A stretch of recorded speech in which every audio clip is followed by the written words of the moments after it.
Hello and welcome. In this episode of Peasant's Progress, I'm going to be trying out River with the Progress deck. And it does feel like I'm taking on the Progression deck. This feels like a straitjacket. It's weird how it makes it feel harder to me, but then I guess I've played this a bit. So this is the first thing. This has the crucial sunshine and water elements that are useful. Interesting with River is you actually don't need any new cards to trigger the top tier in your Innate, which is part of what makes it such a nice spirit for beginners. And then going through, we've got some pretty nice cards here. The trouble we have is that we're unlikely to be able to trigger our top tier of our Innate multiple turns in a row unless we get all the way to here to get that third extra yellow-blue card. Because as you can see, if you look at the Innate, you need you need 3 yellows and a blue. Oh, so actually, yeah. So it is obviously.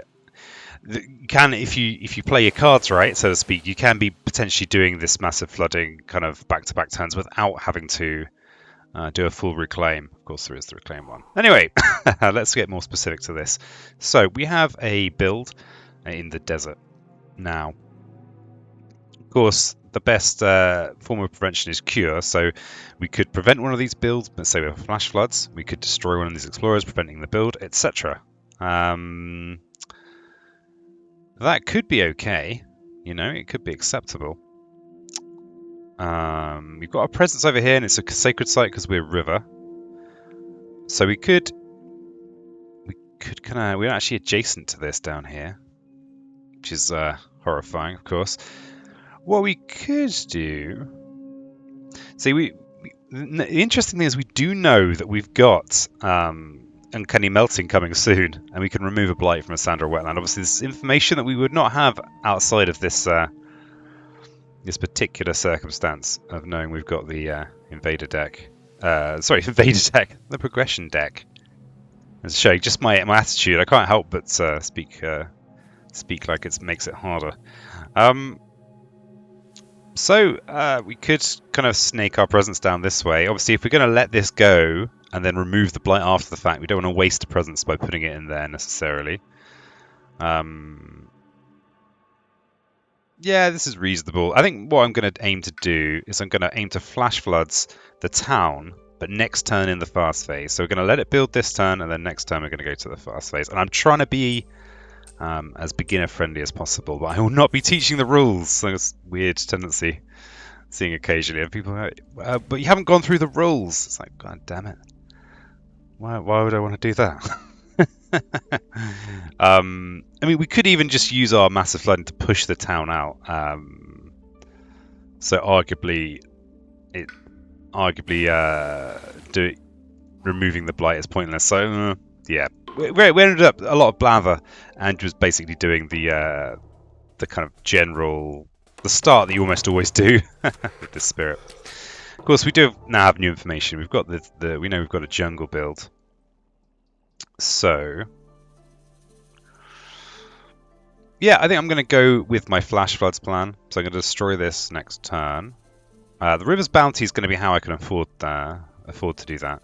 We want to leave at least one town here so that the single explorer gets wiped out when the Dahan fights back. And with the river's bounty, we could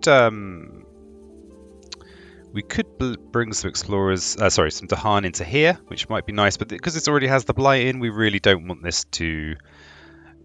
We don't start with any defend cards as the spirit, so we really don't want this to have extra blight go down because of the cascade. So yeah, I'm going to go with the original plan. We're going to just let this go. It's going to be a brazen bit of letting go that we do there. I'm going to leave these Dahan in here as well, because these will serve a useful purpose. If we leave them, they build next turn, and then they ravage the turn after. A Dahan will survive, all other things being equal, and then be able to destroy the town. So these guys are kind of going to take care of business. So yeah, let's do this, and we'll bring one from here. This one here is doing nothing, so we'll bring them in. These ones here are potentially doing something. So we're letting this go. It's like possibly ill-advised, and we can Yeah, I mean, it's quite possibly just better to...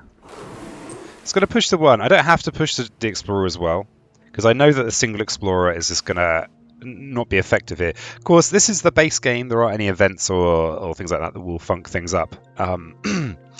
So if I was playing with events that are brought in with Branch and Claw, this would be a less... I'd probably still do it, but it would have an element of risk. And we could just push this one into here, actually. Let's do that. And with River, I think a really nice strategy is to have a land typically on the coast where... Oh, and I actually just completely did the opposite of what I said I was going to do. Never mind. My God, the peasant brain not running for you. Okay, so we know this turn that we've got this Ravage here. Blight's going to go down.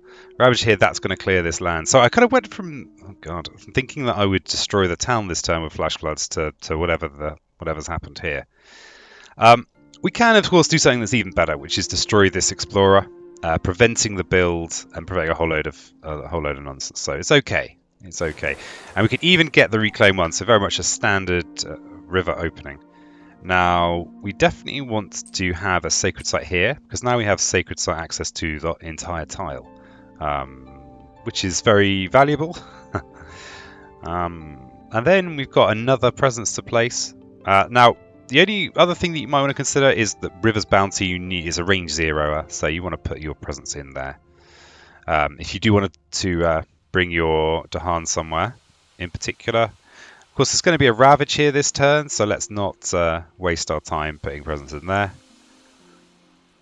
And this is probably going to be my Let It Go land. But actually, this would be better because we're going to have, when we do gain a power, Uncanny Melting can remove Blight from sand or wetland. So this might be a better place. And what I mean by Let It Go is that because top tier of the Innate here is do 2 damage to each invader, a really nice and simple strategy is to just bring everyone all in together and then hit them with this. But I'm possibly overthinking at this point. Let's just put this in here. It's like an extra... we've got a bit more territory, but it's safe territory. And if we want to Flash Floods, we're going to need to take... that. I'm clicking the wrong bit. If I want to Flash Floods, I need to take this. I can't afford to wash away because I've only got 2. So we'll just play everything here. So we can Boon and Vigor on ourselves, and we can Flash Floods in here. And we could destroy this town, but this is preventing a build chain. This is one of the key things I'd say for newer players that are struggling. Do as much as you can to prevent builds, and it will make the game a lot easier. As in all those difficulty levels that look insurpassable now. If you start preventing builds, stopping the whole build chain, whichever way you do that, then you're going to be onto a winner. I mean, we've almost beaten this map already now. We've got a mountain build next turn. So it's interesting. Here I could destroy this town with my massive flooding, which is going to do 2 damage. Or I could prevent this build. And actually, this is of a similar caliber of thing to do. There's not so much difference there.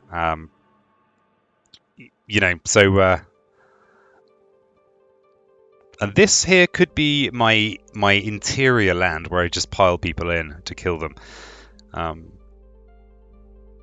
Yeah, so I think I'm actually going to prevent the build here.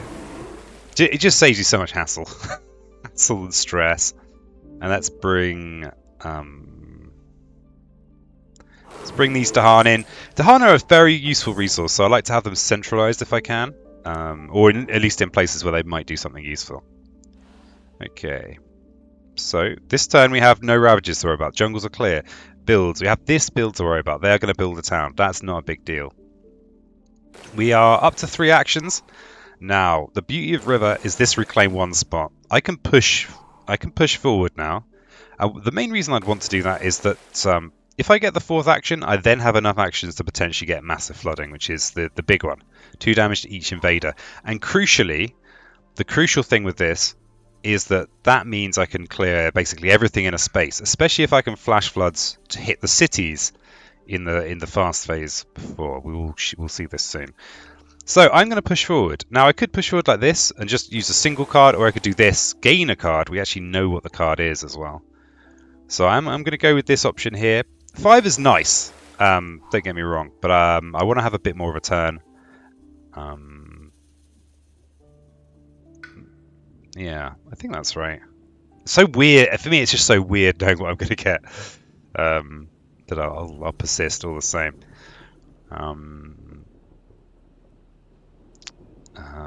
Yeah.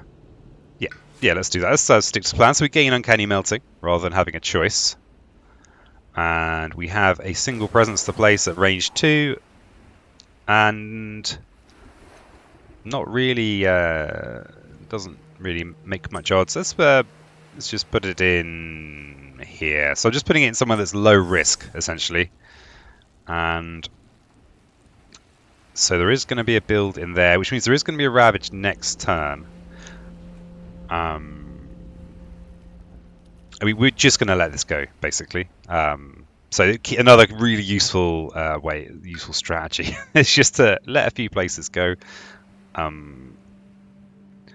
There's going to be an explore, so we could just have something that's going to be useful with the explore. So wash away is a super handy power. It's amazing. Push up to 3 explorers or towns. So we could do that, and that'll just mean that we can push these guys. And the beauty of slow powers is they respond to the invader deck. So yeah. Sorry if I'm going... the veterans that are watching this, you probably shouldn't be. But trying to go a bit more heavy on the explanation on this one. Right. So we've got Ravage into build. This sometimes is a bit scary, but it can work in your favour. Not in this instance particularly, it turns out. Because if you've got Dahan and you can defend, when you've got terrain into the same terrain, it's a very good opportunity to give yourself an easy turn. We've had no such opportunity. So I can actually respond to the massive... with massive flooding here to push this somewhere where it won't build. And I am wondering... Well, we're going to do this anyway. It's that thing of... So I've just got lots of push potential here. We could start amassing everyone in this land, so that's the coastal, the kind of interior Deathland. I've chosen it because it's adjacent to all the interior lands. Yeah, let's do that. So we'll push this in here, and we'll push these in here. Okay, and then we're back to growth. We have a Ravage. We're fine with this. We also now have the crucial 4th action, so we can reclaim. What's next? Nature's Resistance. Actually, a really good card. Very flexible. One of my favourites. Okay, so we've gained ourselves Nature's Resistance, but we don't care because we want to. This is our chance to use our Innate. One thing that's slightly frustrating is that. There's going to be a build, which means that if I do a bit of damage with the Flash Floods, then there will be a city in here afterwards. So I might actually clear this one out instead, so that I can hit this one more effectively next turn. The trouble with that, of course, is that there will be a Blight down and Ravage. Okay, I will still hit this first. Okay, so the easiest way to do that with this Spirit is just to use all your start cards. And there you have it. There's the tier 3. That's all my start cards, all my actions. I think this is still good. We're going to wipe out everything except a singular city that will be built here. But that's okay. A single city we can just deal with Nature's Resilience.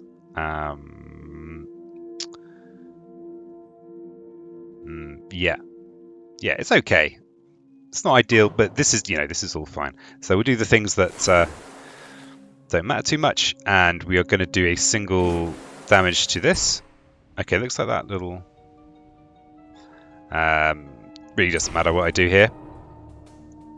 So we've got the Ravage, the Blight's gone down. And there's the extra city that's been built. Which is, this is the part of the problem with having fast damage and slow damage in the, that's part of the problem. But it's okay. Could be a lot worse. So we can wash away first to prevent this build in here and bring them into the into Funland. And then we can massive flooding. So it's going to get rid of everyone except this city. And finally we have a river's bounty. So would be nice to bring Dahan in here, but this is a 0 ranger, so I need my presence in there. So we'll just do this here, gaining an energy and a Dahan effectively. All right.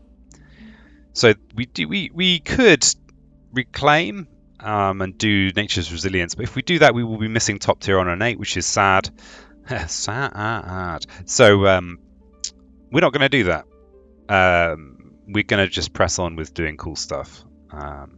So if we nature's resilience, we've got the defend. Let's just show this card off. Defend 6, which is plenty here. So we're going to push forward. We got pull beneath the hungry earth. Awful. this card's good with ocean, but everyone else, not so sure. We could go for the 5th action, or we could go for the 2nd energy. They're both. I'm a plays guy, you know. I love them plays. Can't resist them. So we'll just going on the coast there. And the trouble with if you're going plays, you do need to play a lot of River's Bounty to keep your energy up, keep those levels up. So in here, what's probably going to happen is that we're going to lose this presence. That's fine, not a big deal. Oh, but the nice thing about pull is this is slow damage, so we don't have that problem of having our damage split between the fast and slow phase. And it is a problem. Okay. I mean, this is going to add a little bit of fear to the pot, so we may as well do it. Uncanny Melting is also going to add a fear. Of questionable value, though, because we do need to pull off our Innate. We actually need quite a lot of energy. We need 2 for the flash rolls, 1 for the wash away, 0 for the vigor, and 0 for the bounty. So this is a little bit too frivolous, and arguably this is as well. So I'm actually not going to do that. I'm going to maintain my energy levels. I realise I could calculate this, but I'm not going to for the sake of everyone here. So let's defend there. And ooh, we actually got a fear card. Crikey. So we have mountain ravages. That's defended. That's not a problem. We have a wetland build. So we've got a new city. That's also fine. And we have sands. So part of the problem with all this pushing and build prevention is that I've actually not generated a whole lot of fear. That's my first fear card of the game. That's a problem with being a bit efficient in that sense. Oh, the other thing I've realised is that we've actually got 1 million Dahan in here that are all going to get slaughtered. We've got 3, 4, 5, 6, 7, 10 damage. So it's unfortunate for these chaps. So next turn, yeah, I might need to. Yeah, there's going to be some sad Dahan. Let's rescue a couple of them at least. And if I had a big defend card, this would actually be really good, but I don't. I've got a 6 defender though. I do have a 6 defender next turn. So that would mean that 3, 5, 7, 10, that 4 damage would get through, 2 Dahan would die. But yeah, let's just do that. It's Dahan are, you know, I try and look after my Dahan, but sometimes you can't be too sentimental. Sometimes you can be too sentimental. Cranky peasant brain. Poor peasant brain. So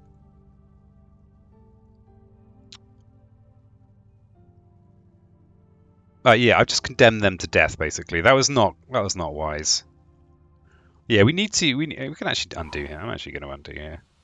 I'm going to do it. I'm going to rescue a couple of these valiant Dahan. Okay, and yeah, we want to hit this with our we want to do the business now. So we're going to reclaim. We're going to gain this card, and I've not even really looked at this. This is a 9 damage with threshold. We actually have the threshold, which is interesting. 9 damage, remove a blight. Jungle wetland only. For targeting. Well, that's kind of it. I'm almost tempted just to get rid of it now, but I won't. Because the game's so carefully given us. I think I'm going to get rid of Pool Beneath the Hungry Earth. I think I am going to just get rid of that. Okay, so we'll do our card choices. So we could take the melting here to remove the blight that's going to go down there. And here we go. We've got, again, we're just playing our starter cards, but we do need to actually play a mountain one. So if we are going to replace something, it's got to be one of these. The Flash Floods is a crucial ingredient. It does the extra damage. And I know that I just got rid of a card that would do the extra damage. I know. It is known. Yeah, I think this is just fine, really. No need to worry too hard about it. Yeah, let's go with the energy. We've got a lot of actions, but not much energy. And I just realised I've got 5 actions as well. Oh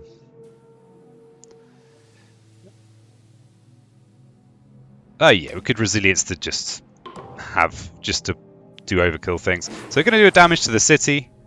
We could remove this blight if we wanted to. This is too much damage for this to actually have any impact. So I'm just going to remove that blight that's down there. Going to give myself an energy. So yeah, it's a bit sad for everyone in there, but vengeance is on its way. Okay, so we've got the full clear here. But what we can do is we can add some additional people into this fun place to be. Come holiday in this land here. You'll never want to leave. Okay, we'll clear that land. And where are we? So we're 2 fear away from Terra 2, which will mean that Terra 2 will win if we destroy all the buildings. And we've got a Ravage next turn in the sand. So we can bring in the heavies. So we could. This is it's a bit gross, but it does mean that we can just leave this to its own devices. 2 to harm will die, but they will then clear out this land, and crucially before this build, which is very handy. So if we think of that, we've actually only got this city that's left. Unfortunately, the city is it's not in jungle or wetlands, so I can't do anything about it with accelerated rot. But I can just reclaim and do the same again, and I think that's it. So now that I think I've seen the victory, I'm going to just try and speed it up. So again, these are just our, apart from that, these are our start cards. So we've got the top tier.